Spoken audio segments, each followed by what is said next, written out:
बिस्मिल्लाहिर्रहमानिर्रहीम। आज जिस टॉपिक को हमने डिस्कस करना है वो है थॉमस कैलकुलस एक्सरसाइज 8.3 का क्वेश्चन नंबर 35 है। इसमें हमने इंटीग्रल को इवोल्यूट करना है। ठीक हो गया। पार्शियल फ्रैक्शन की बेस पर भी इवोल्यूट कर सकते हैं और पार्शियल फ्रैक्शन के बगैर भी इवोल्यूट कर सकते हैं। ठीक हो गया। तो स्टेप बाय स्टेप सॉल्व करते हैं। ये हमारे पास क्वेश्चन नंबर 35 है। आज की इस वीडियो में हम क्वेश्चन नंबर 35 से 38 तक स्टेप बाय स्टेप इसे सॉल्व करेंगे। देखें, ये हमारे पास इंटीग्रल गिवन है एक्सपोनेंटर की पावर टी या ए की पावर टी भी आप इसे कह सकते हैं, कोई इशू नहीं। D T divided by exponential की पावर 2t प्लस 3 एक्सपोनेंटर की पावर t प्लस 2। अब हमें ये इक्वेशन नंबर 1 आपने इसे कंसीडर कर लेना है। ठीक हो गया। तो स्टेप बाय स्टेप इसे सॉल्व करते हैं। अब हमें क्या करना है, इसे सब्स्टिट्यूट करना है किसी ना किसी तरीके से। जो एक्सपोनेंटर की पावर t लिखा हुआ है इसे आपने लेट कर लेना है कि ये x के इक्वल है। ठीक हो गया। आप अपनी मर्जी से कोई भी वेरिएबल सेलेक्ट कर सकते हैं, चाहे तो y भी ले लें। तो मैंने x को एक लेट कर लिया। ठीक हो गया। अब मैंने इसका यहाँ पर डेरिवेटिव लेना है विद रिस्पेक्ट टू t, क्योंकि वेरिएबल t में है तो इसको डिफ्रेंशिएट करेंगे विद रिस्पेक्ट टू t। यहाँ पर एक्सपोनेंटर की पावर t का डेरिवेटिव एक्सपोनेंटर की पावर t ही होता है। ठीक हो गया। फिर dt को यहाँ पर मल्टीप्लाई करेंगे तो ये इक्वेशन बनेगी। अब इस हम इसे इक्वेशन नंबर 1 में पुट कर देंगे इस इक्वेशन में। ठीक हो गया। मीन के d एक्सपोनेंटर की पावर t dt की वैल्यू dx है और एक्सपोनेंटर की पावर t की वैल्यू x है। इन दो वैल्यूज़ को उठाकर इक्वेशन नंबर 1 में पुट कर दें। तो लेफ्ट हैंड की तरफ मैंने फंक्शन को वैसे लिख दिया, इस एक्सपोनेंटर की पावर 2t को लिख दिया एक्सपोनेंटर की पावर t होल की पावर 2। ठीक हो गया। अब देखें, एक्सपोनेंटर की पावर t dt को मैंने इक्वल किया है dx के डिवाइडेड बाई, अब देखिए एक्सपोनेंटर की पावर t है, एक्सपोनेंटर की पावर t हमारे पास इक्वल है x के, तो ये x स्क्वायर बनेगा प्लस 3 एक्सपोनेंटर की पावर t हमारे पास x के इक्वल है, तो उसकी जगह वैल्यू पुट कर दें प्लस 2 को वैसे लिख दें। इसे आप सॉल्व करें, चाहे तो पार्शियल फ्रैक्शन के साथ सॉल्व करें या पार्शियल फ्रैक्शन के बगैर भी आप इसे सॉल्व कर सकते हैं। देखें स्टेप बाय स्टेप इसका तरीका।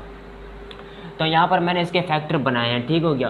फैक्टर बना के अब देखें x square plus 2x plus x plus 1, 3x को मैंने लिख लिया 2x प्लस x, यानी कि फैक्टर बना लिए इसके मैंने। अब यहाँ से x कॉमन है तो x को कॉमन निकालेंगे, अंदर x प्लस 2, यहाँ से 1 कॉमन है, अंदर x प्लस 2, इस x प्लस 2 अगेन कॉमन है तो अंदर हमारे पास रह जाएगा x प्लस 1। लेकिन जो पार्शियल फ्रैक्शन है वो यहीं से स्टार्ट होगी। आप चाहें तो पार्शियल फ्रैक्शन यहीं भी कर सकते हैं।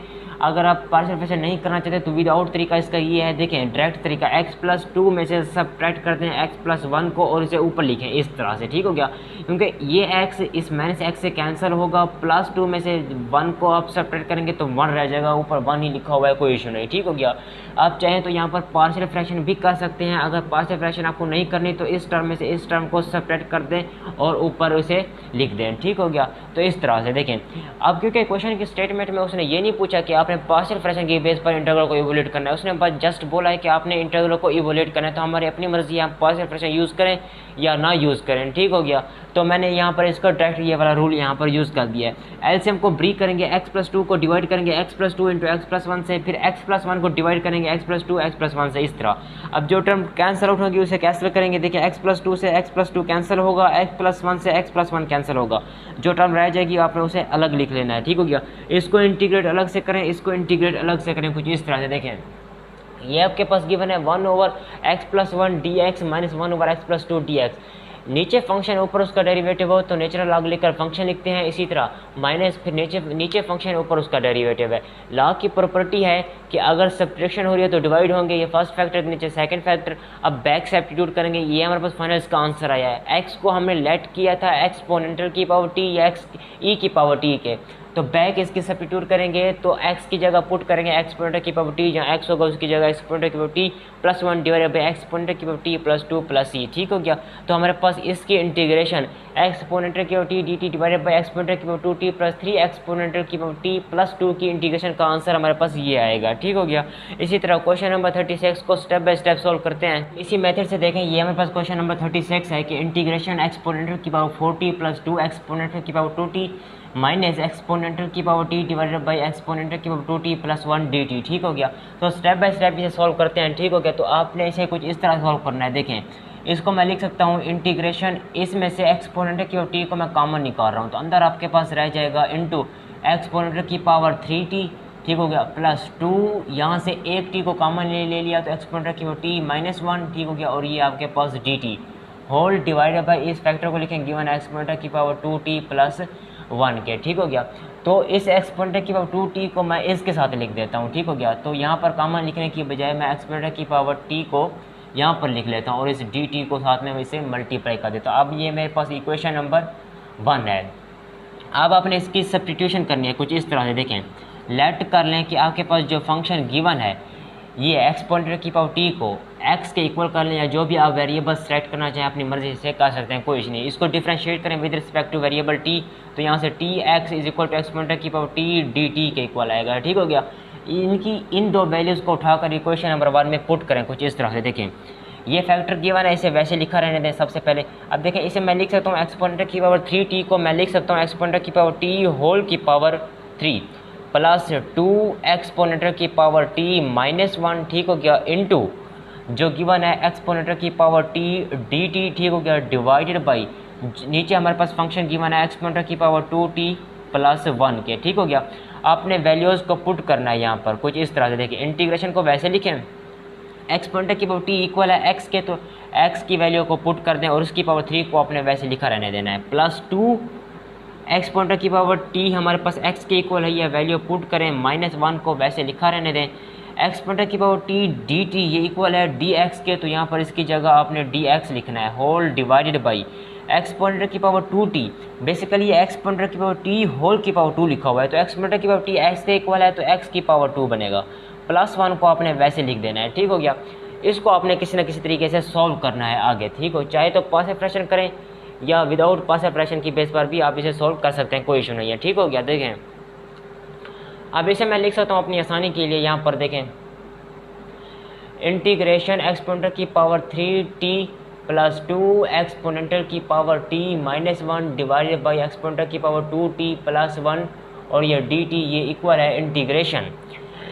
अब यहाँ पर ज़रा आपने बात को समझना है, ये आपके पास लिखा हुआ है 2x माइनस 1 x की पावर 3 प्लस 2x माइनस 1 और नीचे आपके पास वेरिएबल की पावर 2 है, ऊपर वेरिएबल की पावर 3 है।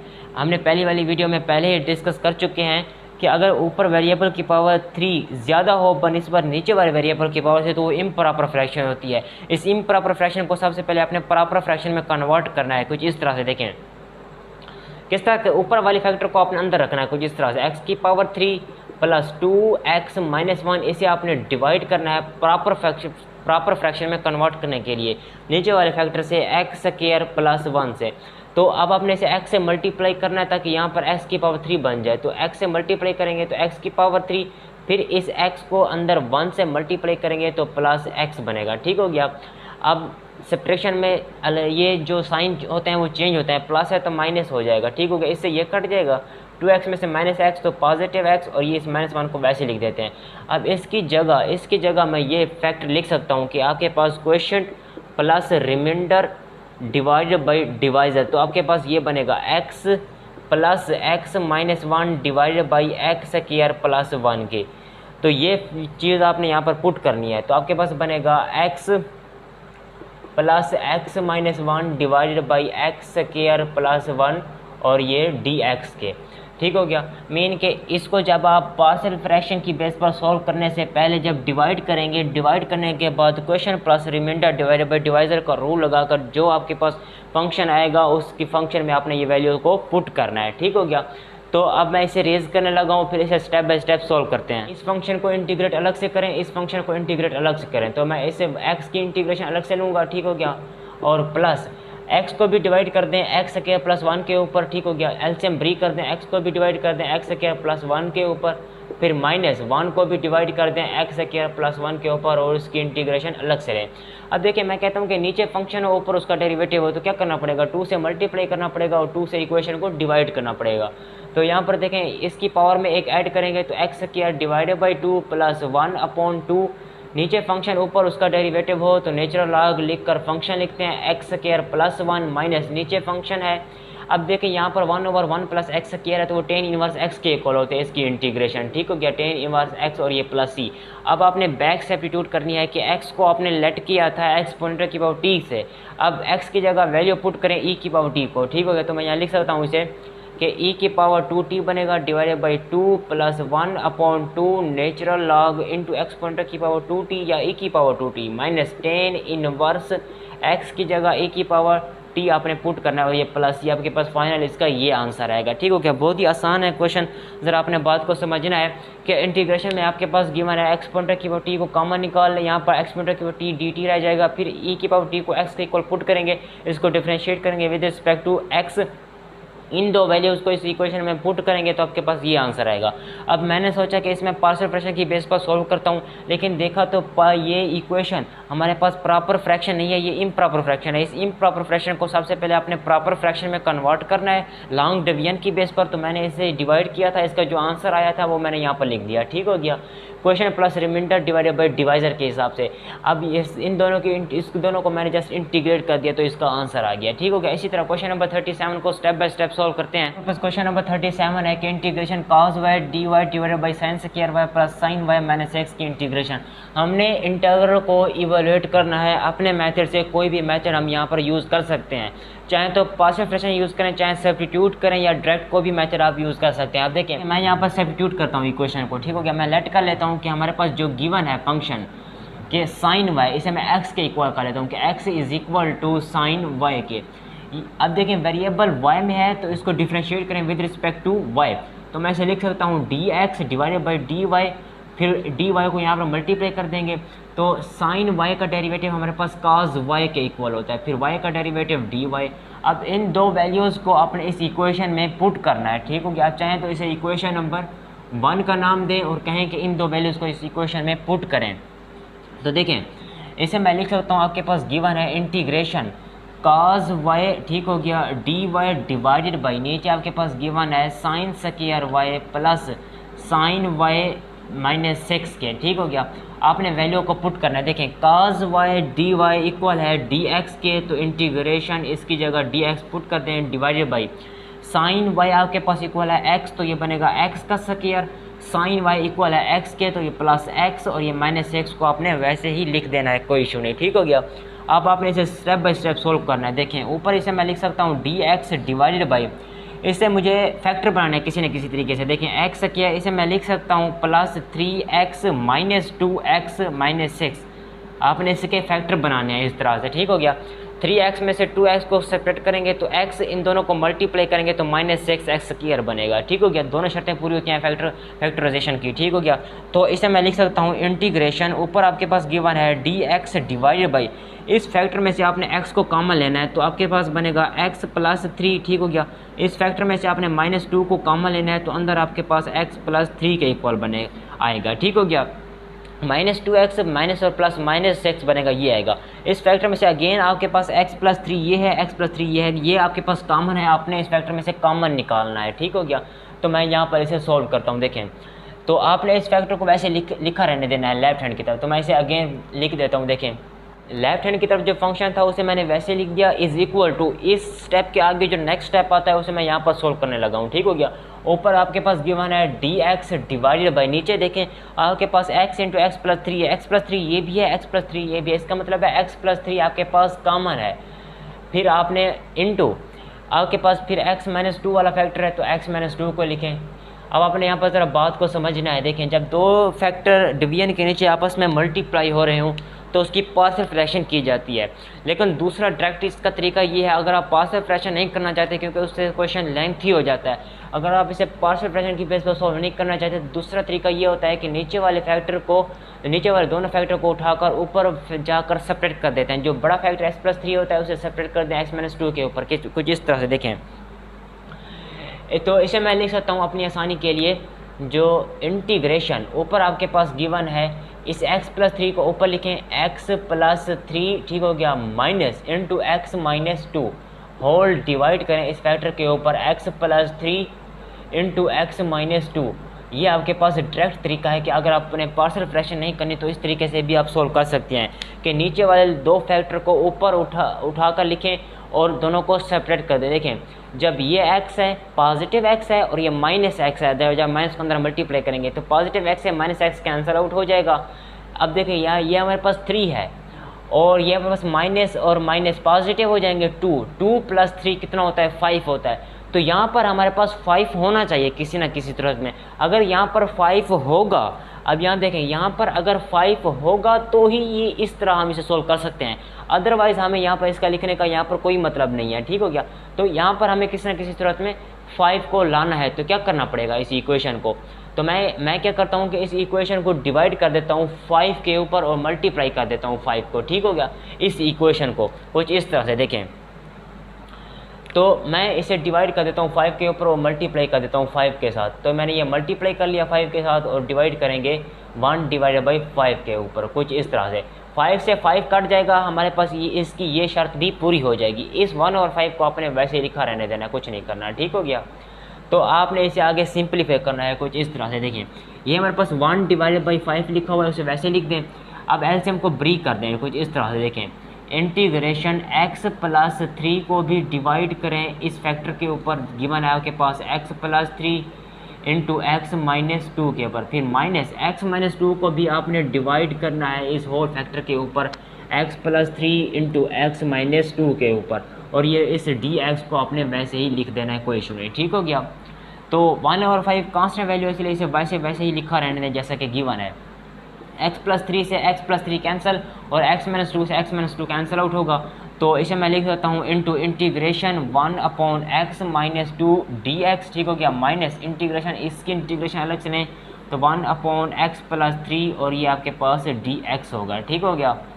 तो इसे सॉल्व करेंगे। देखें यह आपके पास बनेगा 1 अपॉन 5, नीचे फंक्शन ऊपर उसका डेरिवेटिव नेचुरल लॉग लिखकर फंक्शन x माइनस 2, फिर माइनस नीचे फंक्शन ऊपर उसका डेरिवेटिव नेचुरल लॉग लिखकर x प्लस 3, ये जो कि फंक्शन आपके पास गिवन है आपने वो लिखना है, ठीक हो गया। इसे सॉल्व करेंगे तो 1 अपॉन 5 लॉग की प्रॉपर्टी लगाएं, x माइनस 2 जब सब्ट्रैक्शन हो रही होती है तो डिवाइड करते हैं इसके वेरिएबल को, ठीक हो गया। तो x प्लस 3, अब जो x आपने बैक सब्स्टिट्यूट किया था ये है, देखें x की वैल्यू साइन y है तो यहाँ पर साइन y आपने पुट करना है, ठीक हो गया। तो मैं इसे लिख सकता हूँ अपनी आसानी के लिए, यहाँ पर लिख देता हूँ।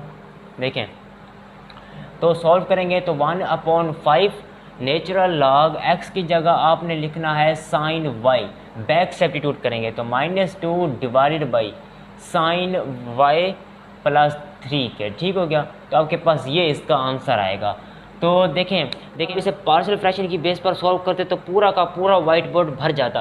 तो बजाय इसके कि आप पार्शियल फ्रैक्शन की बेस पर सॉल्व करें और लेंथी मेथड यूज़ करें, आप यहाँ पर डायरेक्ट मेथड भी ये यूज़ कर सकते हैं, कोई इशू नहीं है, ठीक हो गया। इसी तरह क्वेश्चन नंबर 38 को स्टेप बाय स्टेप सॉल्व करते हैं। सेम इसी मेथड से देखें, ये हमारे पास क्वेश्चन नंबर 38 है कि integration sign theta d theta divided by cos square theta plus cos theta minus 2 के, ठीक हो गया। तो इंटीग्रल को इवोल्यूट करना है तो सब्स्टिट्यूट करते हैं इसे सबसे पहले। तो देखें जो आपके पास cos थीटा है, नीचे वाला जो फैक्टर है cos थीटा विदाउट स्क्वायर, इसे आपने लेट कर लेना है कि ये आपके पास x वेरिएबल या y वेरिएबल कोई भी आप वेरिएबल सेलेक्ट कर लें तो x के इक्वल आपने सिलेक्ट कर लेना है cos थीटा को, ठीक है। आपने डिफ्रेंशिएट करना है विद रिस्पेक्ट टू थीटा। तो dx cos थीटा का जो डेरिवेटिव है वो माइनस साइन थीटा होता है, ठीक हो गया। फिर थीटा का डेरिवेटिव d थीटा, ठीक हो गया। इन दो वैल्यूज़ को उठाकर आपने इस इक्वेशन में पुट करना है। तो मैं पुट करने की कोशिश करता हूँ। देखें integration is equal to sine theta d theta आपके पास गिवन है। देखें साइन थीटा डी थीटा, इस माइनस को मैं यहाँ पर लिख देता हूँ तो आपके पास यहाँ पर ये माइनस बनेगा, माइनस यहाँ पर लिख दें, ठीक हो गया। तो देखें साइन थीटा डी थीटा आपके पास किसके इक्वल है, माइनस डी एक्स के इक्वल है। तो मैं लिखता हूँ minus D x divided by cos square theta, cos theta x के इक्वल है, इट मीन x का स्क्वायर है प्लस x माइनस 2 के, ठीक हो गया। तो इसे आपने आगे मज़ीद सिंप्लीफाई करना है, ठीक हो। कुछ इस तरह से देखें आपके पास गिवन है माइनस के साइन को आपने बाहर निकालना है, ऊपर आपके पास रह जाएगा dx डिवाइडेड बाई, इसकी फैक्टराइजेशन करनी है कि x स्क्वायर, इस x को मैं लिख सकता हूँ 2x माइनस x और ये माइनस 2 के, ठीक हो गया।